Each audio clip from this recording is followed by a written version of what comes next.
You know that feeling, right? When you're sitting at your desk, you're staring at an email you need to send, or maybe a message you just have to reply to. Oh, yeah. The one you've been putting off all morning. Exactly. And the thing is, you know exactly what the right answer is. You know exactly what you have to do. Yeah. The clarity is already there. I mean, it's almost painfully obvious. Right. And the physical sensation is unmistakable. Your chest tightens slightly, your breathing gets a bit shallower, and yet you just sit there. You don't type the words. You open another tab instead. Yeah. You check the news, you look at your phone, you actively, almost desperately, try to avoid the very clarity you're holding in your hands.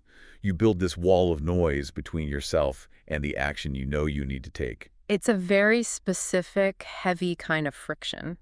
And we often label it as confusion, because confusion is socially acceptable. What do you mean by that? Socially acceptable? Well, if you tell yourself or your team, hey, I just don't know what to do yet, I need more data, I need to analyze the market further, you buy yourself time. Ah, right. It sounds professional. Exactly. It sounds like you're being diligent, Yeah. but it's rarely a lack of data. It's the active avoidance of a consequence. You see the path, but you just don't want to carry the weight of what happens once you type out that email and hit send. Because the consequence might be conflict. Right. It might be conflict, it might be disappointment, or it might just be the initiation of a really long, arduous process. So you pause, but it's a toxic kind of pause. Yeah, a paralysis rooted in evasion. And that space right there, that uncomfortable, vibrating space between knowing and doing, between the noise we use to distract ourselves and the quiet truth we're trying to ignore, that is the exact space we are stepping into today. The space we call Im das Wissen, the in-between. Exactly. It is a Denkraum, a thought space, a place where we allow the tension to exist without rushing to just resolve it. Which is hard to do. It's incredibly hard. So if you're listening right now, sitting in traffic or at your desk or maybe out for a walk, just understand that this isn't a place for quick fixes. Right. No life hacks here. Yeah, no life hacks. Right. We are looking at a framework of thought developed by Stephen A. Davis. We've got his reflections, his notes, the transcripts from his own Im das Wissen formats on Spotify and YouTube, where he explores these exact tensions. And specifically, we're looking into a daily practice he calls LeetTime-Reflexion and the broader perspective systematics or perspective systemic that kind of anchors it all. But the goal isn't to extract a list of key takeaways so you can optimize your morning routine, right? We are so conditioned to consume information purely to become more efficient machines. Oh, absolutely. Faster, better, stronger. Yeah, and reading through this material, the intention is entirely different. It is an invitation to make thinking visible, to look honestly at leadership, at the responsibility we hold, and ultimately at ourselves. Because the modern environment just does not permit this kind of hesitation. The system of constant acceleration, the endless notifications, the demand for immediate responsiveness, the sheer velocity of corporate life. It's never going to pause and ask if you need a moment to reflect. No, it never asks. It just demands. It demands continuous input. It pulls you forward. If you wait for a designated time to reflect, it will never arrive. You have to take the space. And that is where the concept of LeetTime-Reflexion becomes relevant. But not as another task on the to-do list, right? Exactly. Not as a task, but as a deliberate interruption of that relentless momentum. It's a structural break in the code of your day. So let's look at the anatomy of that interruption. I have to admit, when I first encountered the term lead time, my mind immediately went to, like, early 2000s internet culture. Oh, for sure. Same here. It felt really jarring in the context of leadership and deep psychological reflection. I was like, wait, lead? Like 1337. Yeah, it originates from Leet, or 1337 in Leet speak, which was the language of early gaming, bulletin board systems, hacker culture. Originally, it stood for elite. Which naturally makes you wonder, is this some sort of exclusive gatekeeping philosophy, the whole tech bro optimization mindset where you have to be in the top 1% of productivity hackers to even participate? Right, but the text explicitly dismantles that assumption. The term isn't used to denote elitism in a hierarchical sense. It's capturing a specific ethos from that era of computing, the pursuit of depth. Depth over speed. Yes, it's about precision. In early hacker culture, being elite meant you could look at a system, a network, a piece of software, and see past the user interface. You could see the underlying code. You understood how the machine actually worked beneath the surface level. Exactly. And Stephen applies that ethos to human behavior. It's the ability to look at your own behavioral patterns, your own avoidance, and recognize the meaning beneath the surface. It is the absolute opposite of superficial consumption. You are trying to read the source code of your own decisions. And the mechanism he proposes to do this is heavily constrained. It's one thought, 3 questions, 3 minutes of impact. That's the whole structure. That's it. That is the structure of the daily micro-reflection. They are published on his blog, they form the foundation of his audio formats, and they feed into the broader perspective and systemic. But the constraint, those 3 minutes, that is the focal point. 3 minutes is an eternity if you are actually sitting with an uncomfortable truth. Oh, it really is. But it's absolutely nothing if you are scrolling through a social feed. I mean, 3 minutes on a phone vanishes instantly. It vanishes. And that's why it's a radical constraint, because it eliminates the most common excuse we have for avoiding reflection, which is time. We always say we don't have time. Always. But 3 minutes is biologically and psychologically enough time for a focused thought to actually impact your nervous system. Right. To lower your heart rate. To lower your heart rate, to disrupt an emotional loop, to shift your cognitive framing. But it is too little time to credibly claim you don't have it. I mean, we spend 3 minutes staring blankly at a coffee machine waiting for it to finish. Yeah, or staring into the fridge, hoping new food appears. Exactly. By shrinking the temporal requirement to almost nothing, the barrier to entry just vanishes. You are left entirely without excuses. The only remaining question is whether or not you are actually willing to face the thought. And the material emphasizes repeatedly that this is not an optimization tool. It is not designed to make you process your emails faster or hit your KPIs with greater efficiency. No, not at all. It is described as a haltum, a posture or an attitude. It demands nothing of you in terms of output. You don't write a report. You don't log your answers in a corporate dashboard. You simply sit with the friction of the questions. It's a method to differentiate between what is truly essential and what is merely screaming at you because it has an urgent deadline attached to it. And that distinction, the essential versus the urgent, that really feels like the battleground of modern leadership, doesn't it? Oh, absolutely. The corporate ecosystem blurs them relentlessly. Eventually, everything urgent feels essential. And the genuinely essential things like long-term strategy, emotional alignment, trust, psychological safety, they all get pushed aside. Because they don't arrive with a red notification badge. Exactly. They don't ping. They decay silently. Lead time acts as a wedge driven between the external stimulus and your automatic response. It makes me think of driving a manual transmission car. Oh, that's a good analogy. How so? Well, when you are accelerating down a highway, the engine is physically engaged with the wheels. The momentum of the engine is dictating the movement of the car. If you want to change gears, if you want to alter the fundamental nature of how that machine is interacting with the road, you have to press the clutch. Right. And when you press that clutch pedal down, you are momentarily disconnecting the engine from the transmission. The car is still moving. You haven't slammed on the brakes. You are coasting. But you have broken the mechanical inevitability of that forward drive. You've created a temporary void. Yeah, a void where you can consciously select the next gear. If you refuse to use the clutch and just try to jam the shifter into a new gear, the system grinds. It breaks. It's a violent reaction from the machine. Exactly. Lead time feels like engaging a cognitive clutch. You aren't stopping your day, but you are disconnecting from the external drive for 3 minutes to ask, am I actually in the right gear for this terrain? Or am I just letting the momentum of the morning drag me along? And the danger of the automatic transmission, to follow your thought, is that the machine decides for you based entirely on speed and RPM. The corporate machine will do the exact same thing. It totally does. It will shift you into higher and higher gears of stress and output without ever asking if you are heading in the right direction. But the clutch analogy only works if you actually change the gear. What do you mean? Well, if you press the clutch, take a deep breath for 3 minutes, and then drop it back into the exact same gear without looking at the road, you haven't altered your trajectory. Ah, right. You have merely performed a ritual of pausing. You've taken a brief gasp of air before going back underwater. So that is the core tension here. Is it just a relief valve, or does it change the trajectory? And the texts warn against treating this like a daily horoscope. Yes, passive consumption. Right. If you read the 3 questions and just passively consume them, the practice is hollow.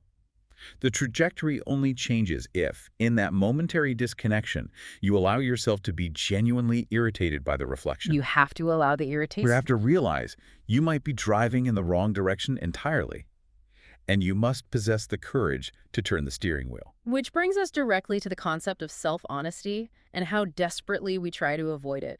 We build these elaborate architectures of avoidance. We use meetings, we use endless planning phases, and increasingly, we use technology to insulate ourselves from that cognitive friction. Artificial intelligence. Yes.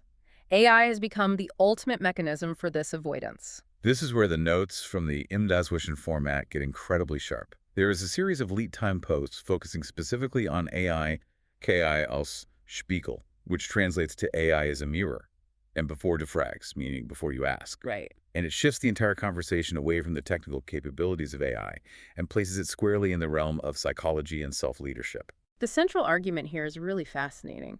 It's that self-leadership begins before the prompt. It begins in the microsecond before you engage with the machine. It's that moment of friction again.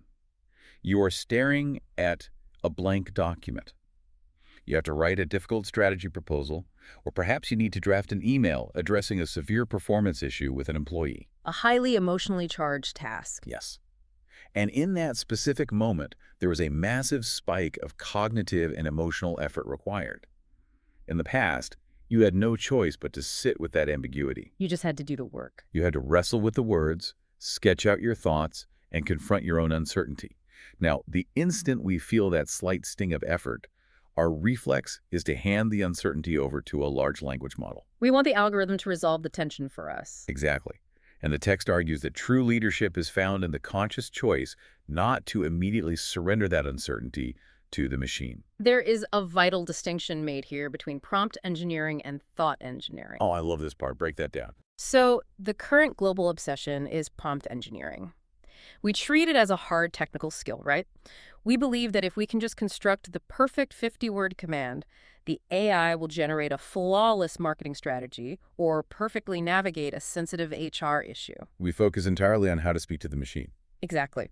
But the framework suggests our actual crisis is an inability to engineer our own thoughts. Thought engineering requires holding the tension. Sitting in the ding drum. Yes. It requires asking yourself, what is my actual intent? What are my underlying values? What is the specific human nuance of this situation that no probabilistic model can possibly synthesize? If you bypass the thought engineering, the AI ceases to be a tool and becomes a crutch for your own avoidance. The text says something that fundamentally challenges the prevailing narrative about AI. We treat AI as an oracle. We think it's this boundless repository of human knowledge that is going to reveal new, unprecedented solutions to our problems. But it's not. No. Stephen writes that AI does not show us what is possible. It shows us what is already there. It's an amplifier. It is a mirror. To understand why it's a mirror, you have to look at the underlying mechanics of a large language model. It does not think. It does not feel.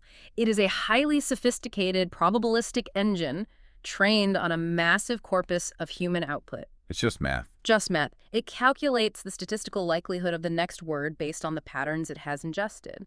So when you approach it without having done the hard work of defining your own inner position, your own Haltung, it does not provide you with a bold, visionary leadership perspective. It provides you with the mathematical average of what every other person on the internet has ever written about leadership. Exactly. It regresses to the mean. It amplifies existing culture. So if an organization already has a culture of avoiding hard truths, like if their communication is already buried in jargon and passive voice to avoid assigning responsibility. Oh, so common. Right, and they start using AI to draft their internal memos, the AI will perfectly adopt that avoidant tone. It will just help them produce meaningless corporate speak faster and more efficiently. Precisely. It amplifies the existing maturity level of the user or the lack thereof. It accelerates the generation of content, but it does not accelerate consciousness. In fact, the illusion of speed is deeply dangerous. Because we confuse output with thought? Yes. Because the machine can generate a 5-page strategy document in 3 seconds, we feel as though we are thinking faster. We aren't thinking at all, we are just generating text. So the external acceleration actually demands an intentional internal deceleration. That's the paradox. If the machine is moving at light speed, the human operator must become profoundly still, grounded, and clear on their intent. Otherwise, you become nothing more than a passenger to the algorithm's statistical whims. You are no longer leading, you are just facilitating output. But I have to push back here. If AI is just a mirror reflecting the average, why is there such a desperate, universal rush to integrate it into every single workflow? Is it purely the illusion of efficiency, or is there something deeper? Are we genuinely just looking for an oracle because we are too lazy to do the work? Laziness is too simple an explanation.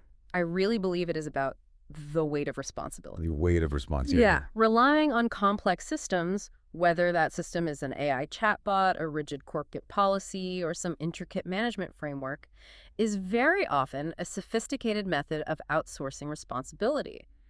Ambiguity is heavy, you know. It is. It takes a toll. Making a decision under conditions of uncertainty, knowing that you will be held accountable for the outcome, causes genuine physiological stress.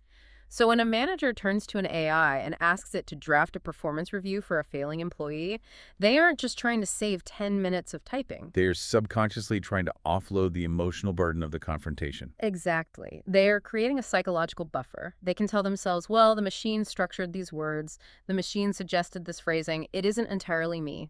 You surrender your inner position because holding the tension of that responsibility yourself is simply too uncomfortable. We hand over the ambiguity because we do not want to bear the consequence. It has almost nothing to do with the text generation itself. It's about creating emotional distance.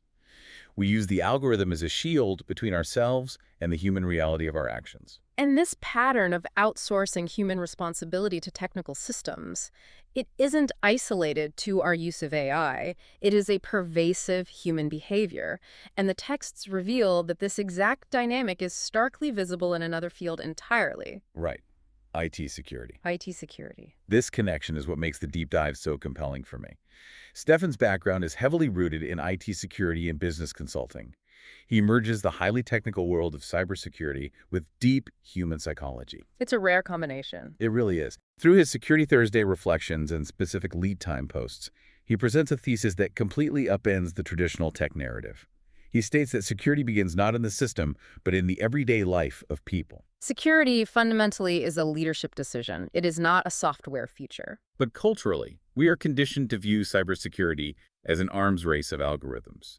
We focus on firewalls, endpoint detection, zero-trust architectures, encryption protocols. The underlying assumption is that if we simply purchase and deploy the correct, most advanced software suite, we will achieve security. We think that technology will save us from the threat. But Stefan's framework shatters that illusion. There is a specific line from the podcast transcripts that captures this perfectly. It is a profound reframing of a technical issue. He says, under every unclosed port lies a human emotion. Wait, I shouldn't say ... Let me rephrase it. He says, under every unclosed port lies a human emotion. That sentence is the exact nexus where the technical and the psychological meet, because an unclosed network port is, on the surface, a purely technical vulnerability. Right. It's a door left open on a server that allows unauthorized access.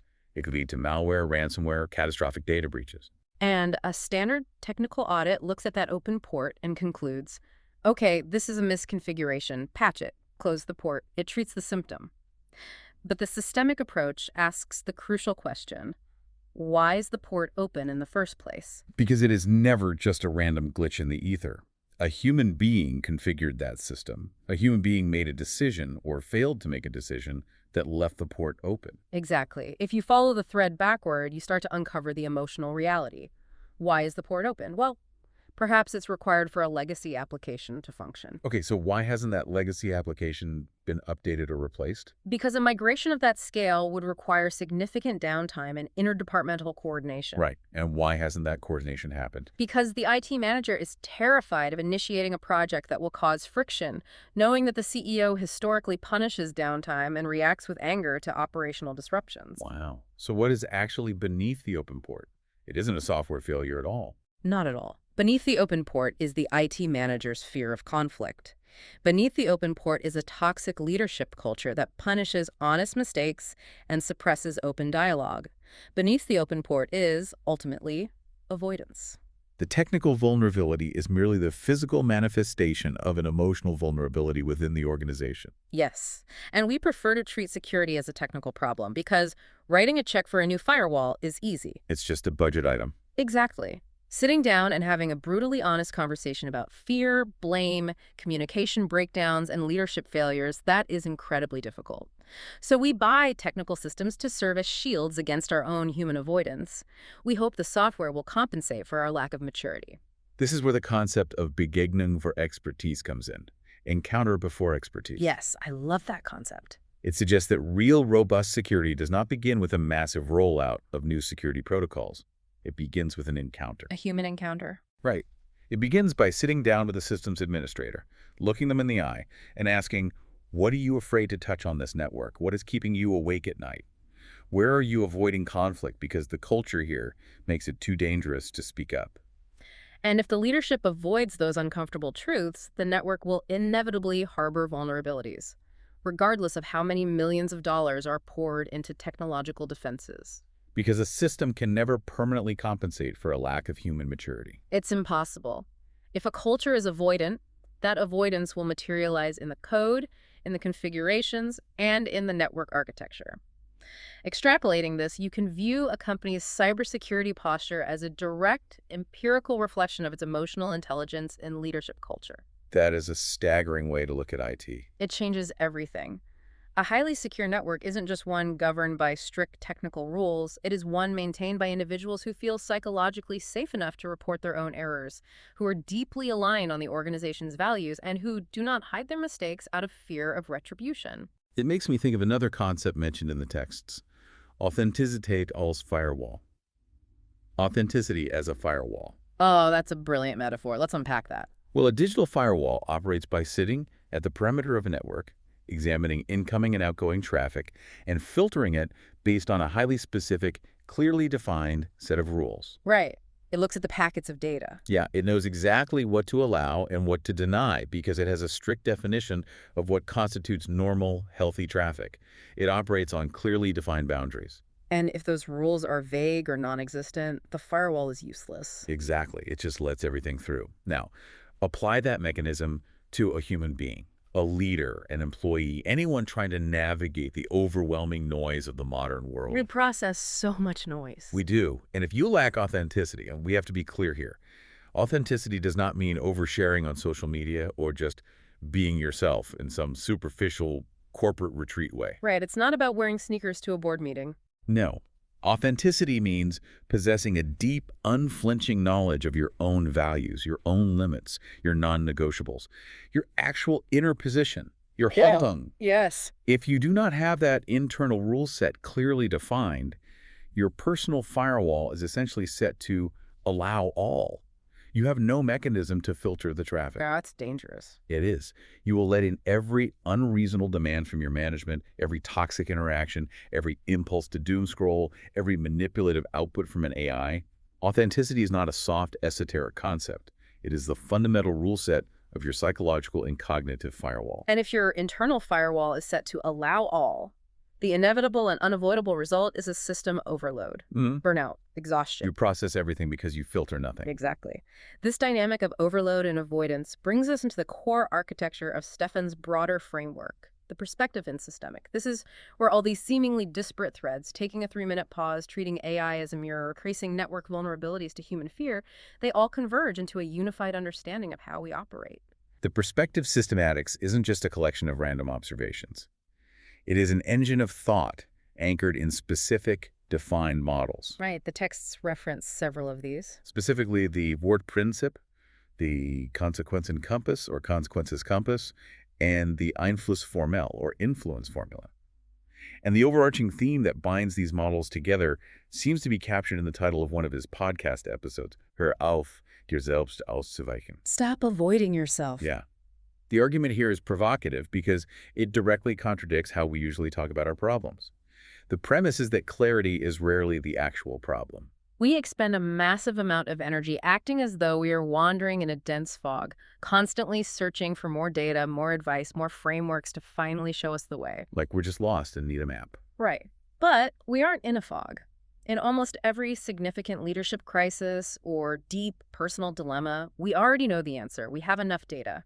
Our intuition has already processed the reality of the situation. So what's the issue? The true issue is not a lack of clarity. The issue is what we are actively, consciously avoiding despite seeing the reality clearly. This connects deeply to the Wortprinzip, the principle of how words and language shape our reality.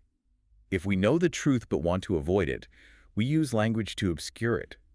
We change the vocabulary to lessen the emotional impact. We soften the blow. Exactly.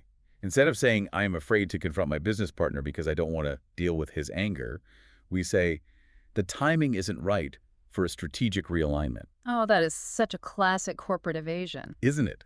We use corporate terminology to build a labyrinth around the simple truth. The Wart principle suggests that until we use the precise, honest words to describe our internal state, we cannot engage our authenticity, and therefore, our internal firewall remains completely compromised. We hack our own perception through dishonest language. Yes, we hack ourselves. And that dishonest language is exactly what the consequences compass is designed to cut through. Because how do we usually justify our avoidance? We build a highly selective narrative. We cherry-pick the consequences that validate our inaction. Right. If you know you need to restructure a failing team, but you don't want to do it, you focus entirely on the immediate painful consequences. If I have this conversation, morale will plummet today, people will be upset, and my week will be ruined. You look solely at the short-term cost of action. And you ignore the rest. The compass, however, is a tool that forces you to map out all consequences simultaneously across different axes. It forces you to look at the consequences of inaction. Precisely. It demands that you confront the long-term systemic rot that occurs when you do nothing. What happens to the high-performing employees who have to carry the dead weight if you don't restructure? They leave. They always leave. What happens to the culture when accountability is visibly absent? It turns toxic. What happens to your own self-respect when you know you are failing to lead? It erodes. The compass removes the illusion that doing nothing is a neutral state. Yes, doing nothing is an active choice. Avoidance is an active choice, and it carries massive compounding consequences. True clarity only emerges when you refuse to look away from the totality of the compass. When you map it all out, the long-term devastation of avoidance almost always outweighs the immediate, acute pain of the confrontation. Okay, I understand the mechanism, but I have to push back on the application of it here. Mapping out all consequences simultaneously, that sounds incredibly paralyzing. It can be overwhelming, sure. Sometimes we avoid things not because we are lazy or weak or lacking in leadership, but because the consequences of acting are genuinely, objectively devastating. Think about a whistleblower inside a major corporation who discovers a fatal flaw in a product. Okay, let's look at that. The clarity is there. They know they must speak up. But if they look at the consequences compass, the consequence of action is catastrophic. They will likely be fired, their career will be destroyed, they might face legal retaliation, and their family's financial stability will be ruined. In a scenario like that, isn't avoidance a highly rational biological survival mechanism? It is a survival mechanism. Right. So can we realistically demand that people face every consequence head-on all the time, regardless of the cost? That is the essential, unavoidable tension of the framework. And your pushback highlights exactly why this is a dinkram and not a simple self-help seminar. Because there's no easy answer. Exactly. The perspective in systemic does not promise that facing the consequences will make your life easier, or protect you from harm, or guarantee a fair outcome. In the whistleblower scenario, the consequences of acting are indeed personally ruinous. Right. But the point of the framework is not that you must blindly throw yourself onto the sword in every instance. The point is that you must be brutally honest in your thinking. It's about the internal narrative. Yes. If the whistleblower looks at the compass and says, I see the truth, I see the flaw in the product, but if I speak up, I will lose everything and I cannot bear that cost right now because I have to protect my family, therefore I am choosing silence. That is tragic, but it is a conscious taking of an inner position. It is an honest assessment of reality. It's authentic, even if it's painful. Exactly. The psychological and systemic damage occurs through self-deception. It happens when the whistleblower looks away from the compass and tells themselves, well, it's not really my department. The engineers are smart. They probably have a plan. It's not as bad as it looks. Lying to yourself to make the silence bearable. That lie, that active avoidance of the truth to protect the ego from the reality of its own cowardice or limitation is what rots the foundation of the individual and the organization. Leadership begins at the exact point where we can no longer avoid ourselves. It isn't about always being a martyr. It is about being uncomfortably honest with yourself about the choices you're making and the consequences you're allowing to unfold. Yes. That distinction changes everything. Yeah. It leads directly into the Einflussformel, the influence formula, and how Stefan connects it to the idea of digital sovereignty. How do you see the connection there? Well, if we are demanded to be honest with ourselves about our choices, we must also be deeply honest about our actual reach. What is our actual sphere of influence? We live in a hyper-connected, hyper-accelerated digital world where we are constantly bombarded with infinite data streams. It's a deluge. We see global macroeconomic crises, geopolitical shifts, algorithmic changes, and systemic industry collapses. We are fed a constant diet of massive issues over which we have absolutely zero control. And this naturally induces a state of perpetual anxiety, helplessness, and ultimately a desire to avoid everything. Because if everything is urgent and massive, you can't process any of it. Right. You just shut down. The influence formula is a mechanism for radical contraction. Your sphere of impact does not begin globally, it begins quietly, internally. Digital sovereignty is often discussed as a technical issue, right? Like owning your data, controlling your privacy settings, cookies. Sure, that's the surface level, but in this context, digital sovereignty is about owning your attention and your emotional bandwidth. It is the ability to draw a hard, impenetrable boundary around your actual influence. It requires recognizing what is genuinely within your control and consciously, intentionally letting go of the rest. You cannot control the statistical outputs of the LLM. You cannot control the trajectory of global AI development. You cannot control the toxic behavior of a CEO 3 levels above you. But you possess absolute control over your internal posture. Exactly. You can control whether you take those 3 minutes of lead time before you react to an email. You can control whether you outsource your ethical and emotional decisions to a machine. You can control whether you investigate the fear that is keeping a psychological port open on your team's network. You control the internal firewall. It is a massive contraction of focus. But within that contraction, there is a profound expansion of actual usable power. You stop dissipating your energy trying to boil the ocean, and you start actually steering your own ship. You stop complaining about the velocity of the machine, and you start engaging the clutch. You reclaim the agency that you previously surrendered to the noise. This is why the Im-Zwischen space, this exact kind of thought space we are in right now, is so critical. We require the space between the stimulus and the response to define that boundary of influence. We need the Denkram to look honestly at the consequences compass. Yeah, to strip away the dishonest language using the Vort principle, to trace the unclosed ports back to our own human vulnerabilities, and to finally recognize that the AI we are so obsessed with is merely holding up a mirror to our current state of maturity. Avoidance is everywhere. It is the defining structural architecture of our modern exhaustion. It really is. We construct unbelievably complex technological, organizational, and bureaucratic systems not to extend our capabilities, but to insulate ourselves from our own responsibilities. We want the system to do the hard work of being human for us. And the ultimate paradox, the great irony of this era, is that the heavier and more complex that insulation gets, the more exhausted we feel. Because, as the texts continually remind us, the clarity is already there. Deep down, the intuition knows. You cannot unknow what you know. You can only exhaust yourself, burn yourself out, trying desperately to pretend that you don't know it. We began this by talking about that physical sensation. Sitting at the desk, staring at the screen, feeling the friction of knowing what to do, yet finding a dozen ways to look away. We've untacked that friction today. We've seen it as the 3-minute pause we insist we are too busy to take. We've seen it as the prompt we blindly feed into the chat window to escape the discomfort of our own thoughts. We've seen it as the expensive technical firewall we purchase so we don't have to look a colleague in the eye and have a difficult conversation. We've seen it as the refusal to look at the totality of the compass. The mirror is standing right in front of us.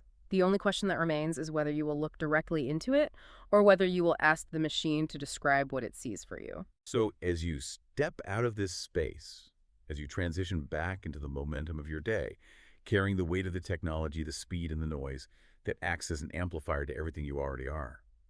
If the clarity is already inside you, what specific consequence are you actively avoiding right now, hoping the noise will drown it out?